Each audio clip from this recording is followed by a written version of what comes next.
बिस्मिल्लाहिर्रहमानिर्रहीम। मोहतरम ख्वातीन और हज़रात, डॉक्टर आसिफ इजहार आपके साथ और आज बात करते हैं सेफ्टाज़ेडीम के हवाले से, जो कि थर्ड जनरेशन सेफेलोस्पोरिन है। जैसे कि आपको पता है कि सेफेलोस्पोरिन के मुख्तलिफ जनरेशन हैं, जिनमें first generation, second generation, third, fourth, fifth, इसी तरह की ये चीज़ें जो है।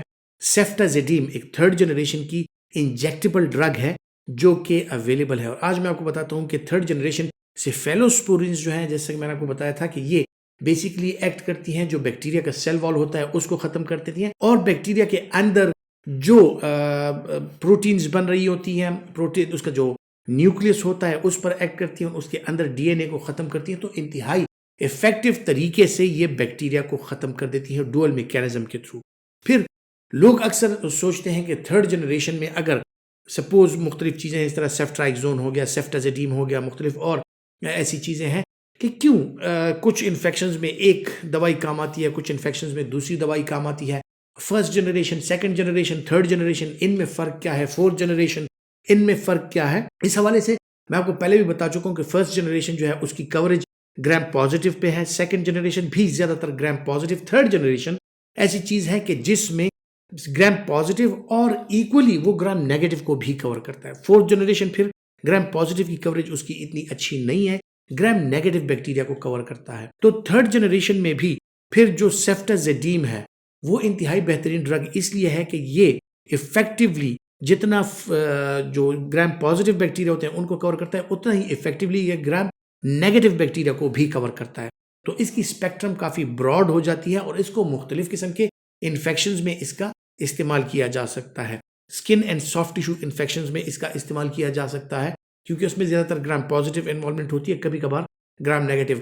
इसके अलावा अगर रिस्पायरेटरी ट्रैक्ट इन्फेक्शंस पे हम आए तो अपर रिस्पायरेटरी, इस तरह के साइनोसाइटिस या फेरेंजाइटिस, टॉन्सिलाइटिस, इसमें, और फिर लोअर में खुसूसन फिर कॉम्प्लिकेटेड जो चीज़ें होती हैं उनमें जहाँ पर आपको शक पड़ता है कि ग्राम नेगेटिव बैक्टीरिया इन्वॉल्व हो सकता है, नमूनिया में खुसूसन जब उसकी कवरेज थर्ड जनरेशन और या सेकंड जनरेशन से नहीं हो रही या मुख्तलिफ और दवाइयों से नहीं हो रही, तो सेफ्टाज़ेडीम जो है वो इस नमूनिया, कॉम्प्लिकेटेड नमूनिया को भी बहुत बेहतरीन तरीके से कवर करता है। फिर ये जिस तरह मैंने जिक्र किया कि ग्राम नेगेटिव कवरेज इसकी ज़्यादा है, तो गट रिलेटेड जितने इन्फेक्शंस हैं उनमें इंतहाई बेहतरीन है। मतलब जो हेपेटोबिलियरी आपका चैनल है, लिवर और इसके साथ साथ जो है तो गाल ब्लैडर या पैनक्रियाज, इनके इन्फेक्शंस में भी ये जो है तो बेहतरीन तरीके से काम करता है, क्योंकि ग्राम इसकी जो नेगेटिव कवरेज है वो ज़्यादा है। तो पेट के जो अंदरूनी अज़ा हैं, जो मुख्तलिफ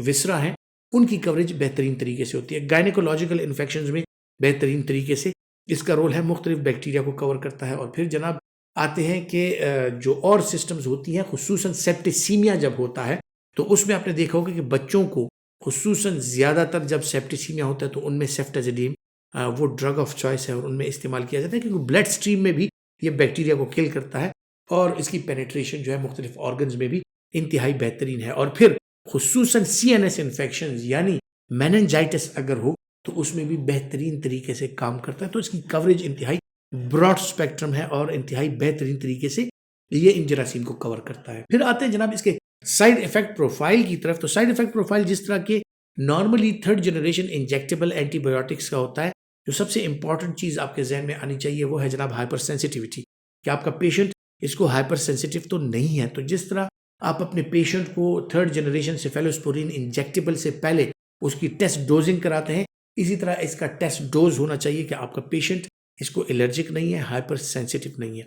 छोटे छोटे साइड इफेक्ट्स में नाजिया, वॉमिटिंग और इसी तरह डायरिया या पेट की खराबी जो है ये इसके साथ हो सकती है। जो इसके बड़े बड़े साइड इफेक्ट्स हैं उनमें जो थोड़े माइल्ड टू मॉडरेट हैं, उनमें लिवर एंजाइम्स का डिरेंज हो जाना, या कोई अगर क्रॉनिक किडनी डिजीज का शिकार है, उसकी किडनी जो है वो कमज़ोर है, तो किडनी फंक्शंस जो है सबसे पहले अगर आप ये स्टार्ट कराते हैं, उसके रीनल फंक्शंस और लिवर फंक्शन टेस्ट आपके पेशेंट्स के बेसलाइन आपके पास अवेलेबल होने चाहिए। फिर जिस तरह मैंने जिक्र किया कि रीनल फंक्शन टेस्ट अगर किसी के एबनॉर्मल हैं, उनमें प्रॉब्लम है, क्रॉनिक किडनी डिजीज़ है, तो इसकी डोज एडजस्टमेंट करनी पड़ती है और आपको लो डोज पे आना पड़ता है। ख़वातीन और हज़रात, तो उम्मीद करता हूँ मेडिसिन नॉलेज के हवाले से जो वीडियोज़ मैं आपके साथ शेयर करता हूँ आपके लिए फ़ायदेमंद साबित होंगी, और अगर आप समझते हैं कि फ़ायदेमंद है तो ये वीडियो लाइक कीजिए और ज़्यादा से ज़्यादा शेयर कीजिए।